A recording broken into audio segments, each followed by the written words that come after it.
ओम शांति।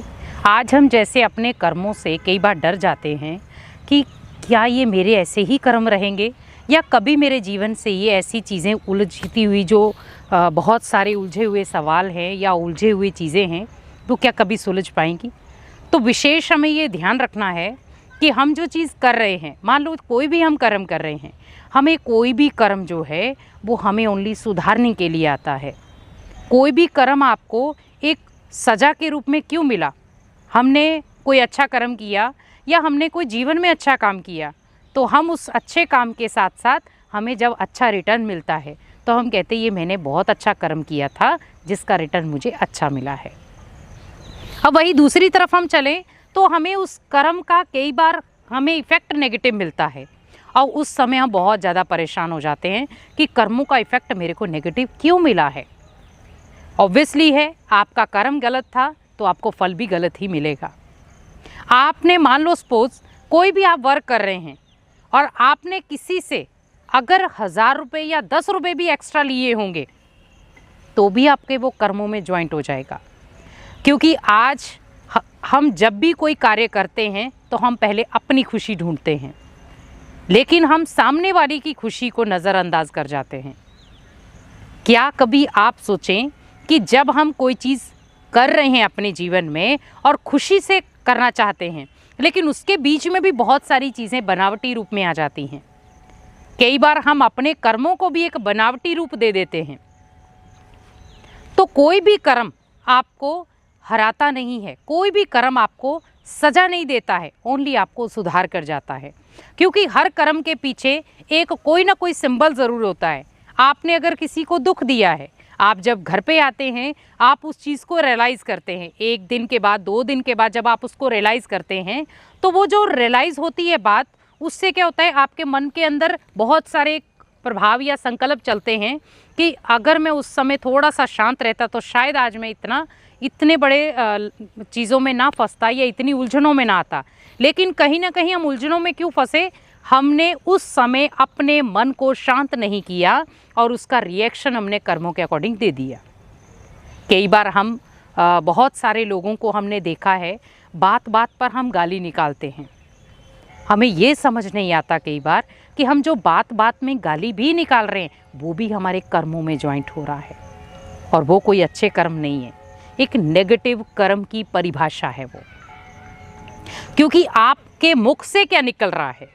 पहली बात ये है कि हमारे मुख से जहाँ पर हम भगवान के लिए आराधना, प्रार्थना, कीर्तन, भजन जो भी चीज़ें हम कर रहे हैं उसी मुख के ऊपर अब क्या आ रही हैं? गालियाँ आ रही हैं। सोचिए कि उस मुख में जब आप वो चीज़ें कीर्तन, भजन या कुछ भी चीज़ करेंगे उसमें कितनी मिलावट होगी। मिलावट का अर्थ ये है कि एक तरफ तो आप जब भगवान के सामने जा रहे हैं तो आप कीर्तन भजन के साथ उनके साथ बहुत सारी चीज़ों बातें करके आ रहे हैं, लेकिन वही चीज़ जब आप दुनिया के सामने जा रहे हैं तो आपके मुख से हर घड़ी कोई ना कोई गाली निकलती है। हम जब भगवान के सामने जाते तब गाली क्यों नहीं निकली? क्योंकि हमें डर होता है कि हम भगवान को कैसे गाली देंगे। तो फिर हम ये सोचें कि भगवान की बनाई हुई रचना को भी हम गाली कैसे दे रहे हैं? अगर हम भगवान को गाली नहीं दे सकते तो भगवान की रची हुई रचना को भी गाली क्यों दे रहे हैं हम? और कई बार बहुत सारे लोगों के अंदर ये रहता है कि गाली जो है एक स्वाभाविक है, निकल जाती है। तो फिर तो भगवान भी हमें बहुत सुंदर भाषा में कह सकता है कि कोई बात नहीं, सजा मिली है तो ये तो मिलनी थी। तो फिर हम भगवान के सामने भी उस समय आरोप क्यों लगाते हैं? इसीलिए अपने कर्मों से सावधान होना है, क्योंकि वो हमें सावधान करते हैं, अटेंशन दिलाते हैं। और कई बार आपने देखा होगा जब हम कोई भी गलत कर्म करते हैं हमें इंडिकेशन ज़रूर मिलता है कि नहीं करना चाहिए। करना या नहीं करना, 2 प्रकार के इंडिकेशन आते हैं। लेकिन कई बार हमारे मन के ऊपर ज़्यादा प्रेशर नेगेटिविटी का होता है तो वो चीज़ हम कर लेते हैं। अब सोचिए, कर्म मैंने किया, भुगतान मुझे भोगना है, सजाएं मुझे लेनी है, दुनिया की नेगेटिव बातें मेरे पास आएंगी, मेरा तो लॉस ही लॉस है हर जगह से। भगवान ने हमें एक सुंदर रचना के रूप में सृष्टि पर भेजा है। हमारे मन में क्या चल रहा है, हमारे मुख में क्या चल रहा है, हमारे संकल्पों में क्या चल रहा है और हमारे कर्तव्य में क्या चल रहा है, ये सब चीज़ों को हमें नोट करना है। आज जैसे हम जब शुद्ध एयर के बीच में आते हैं, मान लो बहुत सुंदर मौसम है, बहुत सुंदर हवा चल रही है, तो हमारे शरीर को क्या देती है वो? ठंडक। और हम क्या कहते हैं कि इतनी सुंदर हवा चल रही थी, आज इतना ठंडा मौसम है। किसने उसको रियलाइज़ किया? आपके माइंड ने और आपकी बॉडी ने। तो आपको वो थोड़ा सा सुकून मिला। लेकिन अगर वही चीज़ में देखा जाए, जब आपके मुख से मीठे शब्द निकलेंगे, जब आपका व्यवहार अच्छा होगा, जब आपका कर्तव्य करने का तरीका अच्छा होगा, आपका मन से सोचने का तरीका अच्छा होगा, तो क्या दुनिया आपको गालियाँ निकालेगी? कभी नहीं। इसीलिए भगवान भी कहते हैं, गाली देने वाले को भी गले लगाओ। क्योंकि उसने गाली कब दी है? जब उसे ज्ञान नहीं था। और आपने गले कब लगाया है? जब आपको उसको भगवान का ज्ञान देना है। क्योंकि कहीं ना कहीं हम भगवान से आज कोसों दूर जा रहे हैं और हम सोच रहे हैं कि हम भगवान के करीब आ रहे हैं। आप सोच रहे होंगे कि भगवान से दूर कैसे जा रहे हैं और पास में कैसे आ रहे हैं। दूर जाने का मतलब ये है कि हमने भगवान को जिस भावना के साथ, जिस आराधना के साथ हम उसको याद करते हैं, लेकिन जिस भावना के साथ भगवान ने आपको इस सृष्टि पर भेजा है, क्या उस भावना को हम पूरा कर रहे हैं?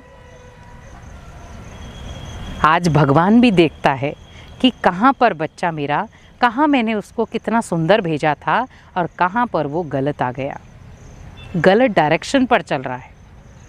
कहते ना, घर का अगर एक मुखिया अगर गलत डायरेक्शन में चला जाए तो धीरे धीरे पूरा झाड़ गलत दिशा में जाना शुरू हो जाता है। लेकिन जब वही मुखिया अपने जीवन को सुधार ले तो वो अपने पूरे घर के जनरेशन को सुधार सकता है। जीवन में कभी ये नहीं सोचो कि हम ये चीज़ कर रहे हैं तो उससे ओनली हमें खुशी मिलेगी। हमेशा ये सोचो कि हम जो भी करेंगे उससे सभी को खुशी होनी चाहिए। वो कर्म है। क्योंकि आज कर्मों की सावधानी अगर हम अपने जीवन में ले लें तो शायद हमें उल्टे कर्मों में कभी फंसना पड़े ही नहीं। और आज जैसे देखा जाए, बहुत सारे लोगों के अंदर खुद ब खुद एक उलझन रहती है कि हम अपने कर्मों को देखते हैं, समझते हैं, लेकिन कई बार अचानक वो कर्म उल्टे हो जाते हैं। पहली बात है, जब आप उन कर्मों को उल्टे रूप में भी ले रहे हो तो आप एक सेकंड पहले सोचें कि जब इन कर्मों को मैं उल्टे रूप में लूँगा तो भुगतान भी मुझे ही भोगना है, किसी को नहीं भोगना है। जब भुगतान मुझे भोगना है तो वो सोचे कि मुझे अगर एक सेकंड भी उसको सोचना पड़े खड़े होकर के, तो उसमें बुराई क्या है। क्योंकि जीवन के रास्ते में बहुत सारी रुकावटें आएंगी, उसमें आपको हताश भी होंगे, निराश भी होंगे, परेशान भी होंगे, दुखी भी होंगे। लेकिन अगर उन्हीं कर्मों से अगर हम सीख जाएं तो शायद हमें ना तो हताश होने की ज़रूरत होगी और ना हम कभी परेशान होंगे। क्योंकि आज जीवन में अगर हम अपने कर्मों में कुछ सावधानियां रख लें तो शायद हमारे मुख से जो बात बात पर गालियां निकलती हैं या बात बात पर कई बार हम अपशब्द यूज़ करते हैं वो नहीं निकलेंगे। और कई बार फिर हम अपने आप को कोसते हैं। तो कोसने का मतलब ये है कि हम अपने आप को सुधारना नहीं चाहते हैं। और अगर कोई व्यक्ति अपने आप को सुधारना चाहे तो हम अपने पहले कर्मों के ऊपर अटेंशन दें कि मेरा एक एक कर्म किस दिशा में जा रहा है। तो जब आपको ये चीज़ का रियलाइज़ हो जाएगा कि मेरा एक एक कर्म किस दिशा में जा रहा है तो ऑटोमेटिकली आप हर कर्म में सावधानी ज़रूर ले पाएंगे। तो ओम शांति।